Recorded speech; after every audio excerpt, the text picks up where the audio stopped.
Hi friends, it's Elizabeth with Wandering Soul Enterprises and wanted to bring you another message from Mother Home in Heaven, the book that belonged to my grandmother from the 1880s. I'm going to go ahead and open it to a random page and see what message comes through.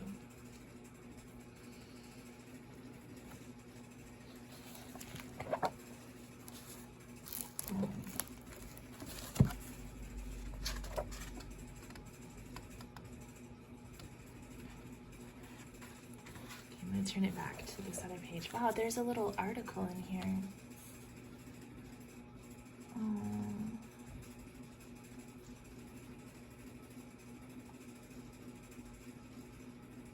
It's an obituary from one of my relatives.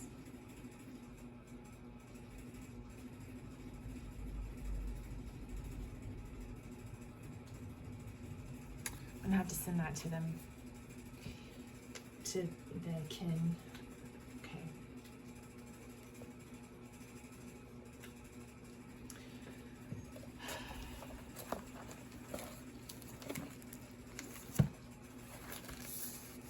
It seems like it was saved on this page on purpose. You can see the imprint from it.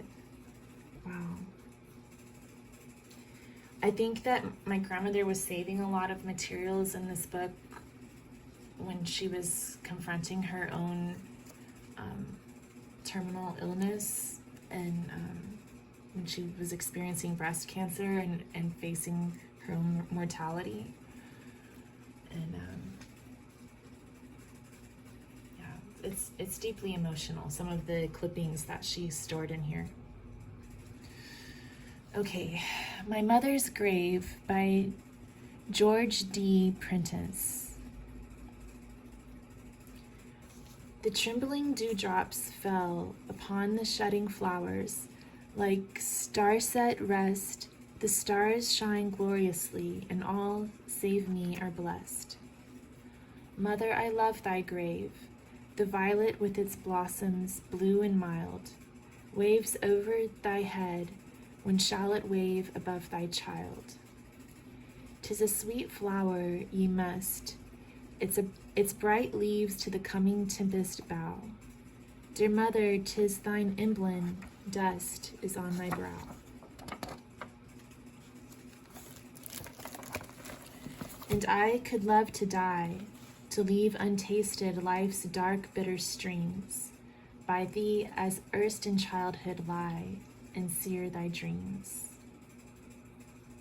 But I must linger here, to stain the plumage of my sinless years, and mourn the hopes to childhood dear with bitter tears.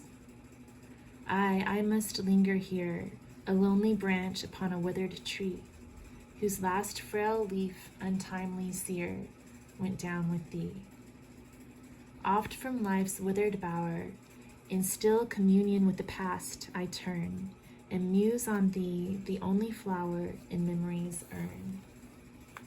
And when the evening pale bows like a mourner on a dim blue wave, I stay to hear the night winds wail around thy grave. Okay, I'm also going to read this page and this paragraph here, since we found the little clipping here. I think it must have been an important page to my grandmother, especially because there was an obituary placed here and it's about death. My Mother's Grave by Reverend M.C. Henderson. The grave of my mother is on an elevation that overlooks a beautiful village where many an hour was spent in study and recreation in days of boyhood. A marble slab marks the place where we laid her to rest, nearly a score of years ago. Occasionally, during those years, we have stood by her grave, while precious remembrances have crowded upon our mind, and the sweet hope of meeting again cheered our sad heart. Our hands may be full of labor, our hearts burdened with care and the responsibilities of life, and our home far away, but a mother's grave, with all the hallowed associations clustering around, can never be forgotten. The grave of a mother is indeed a sacred spot. It may be retired from the noise of business and unnoticed by the stranger, but to our hearts, how dear.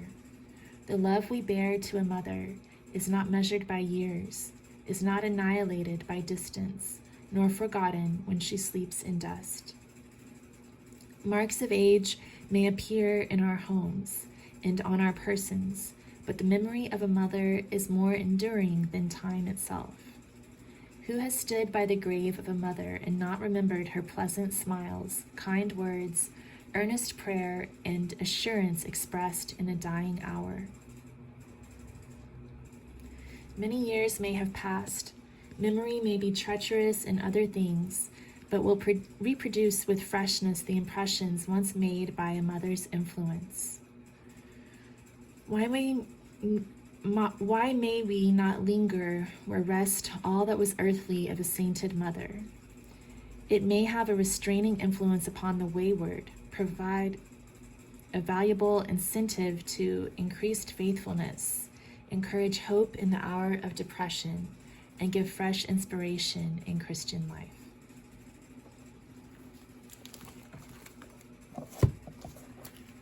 Mothers, spare yourselves.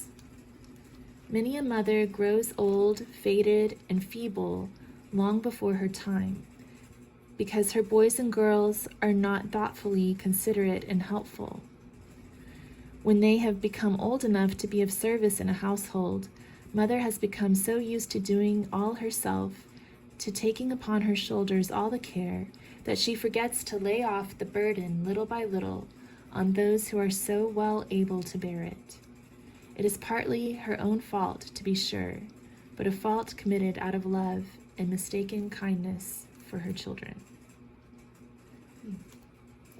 She drew a bracket around that too. That's very interesting.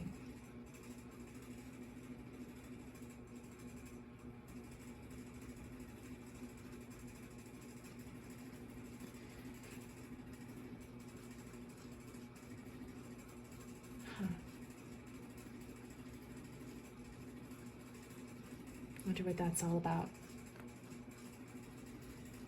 Okay, well, thank you.